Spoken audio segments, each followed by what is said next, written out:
What's going on, family? I had to come on here and share this amazing revelation that someone presented to us in church.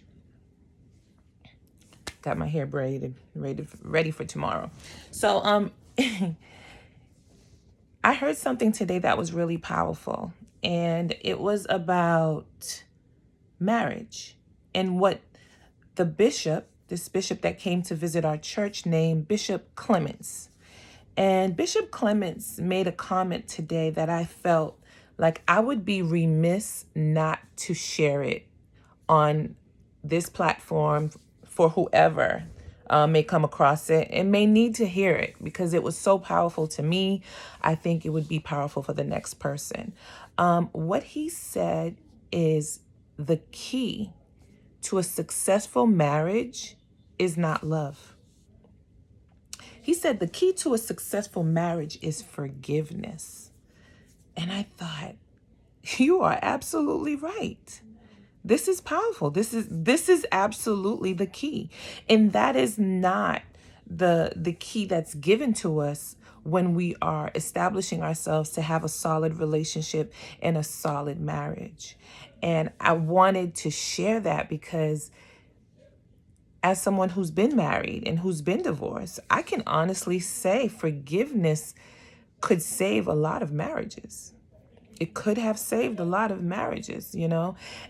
We tend to have this increase of pride and a lack of vulnerability and a lack of forgiveness in our hearts that makes you not be able to look at the bigger picture sometimes. But imagine if you dared to forgive people the way God forgives you. How many times we fell short and we didn't forgive? And God still forgave us, still gave us another chance. And I'm not saying people should walk all over you. I'm not saying that you should stay in an abusive situation. Please don't misconstrue this thought process. But what I am saying is that forgiveness is the key to a successful marriage, to a successful relationship, period. Because we know that the human being, is a flawed one. And the idea, anyone who has an idea that you're going to meet someone and they're going to be perfect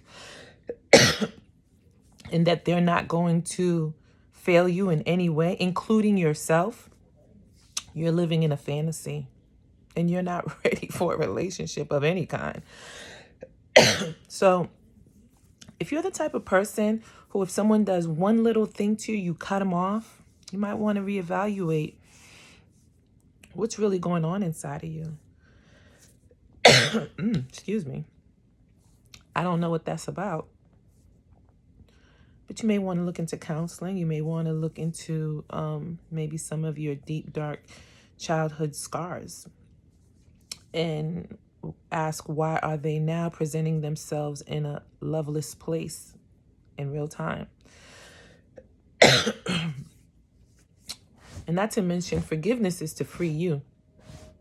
Because when you forgive somebody, they don't owe you anything. It's not like it's a debt being paid off. The debt that's being paid off is your stress. Your stress of holding on to that emotion that doesn't even serve you, you know? You got to give people an opportunity to grow, just like you need an opportunity to grow. And you got to give people an opportunity to let the experience be their best teacher. You could be someone who could change the trajectory of their behavior by your forgiveness. Your forgiveness can humble them in such a way that says, wow, despite what I did, despite what I said, they still saw my heart. They didn't hold me accountable to my imperfections. Rather, they saw my heart and they judged me based on that and not the imperfection of my actions. And I think we all deserve that. So, key here, to just wrap it up, is that we got to remember that the key to a successful relationship is not love, it's forgiveness. And not for anything, but when you forgive, it takes humility, and humility makes room for love to grow. Humility allows love to have bigger, wider capacity. And so that is what we're aiming for, right? But the world tells us to shut down, protect yourself, don't allow anyone to come in.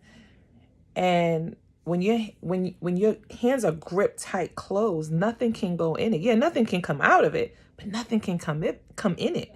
You can't receive if you don't loosen your grip. And so as a result of that, I just want to say, remember that humility makes room for love, and the greatest risk in life is never taking one.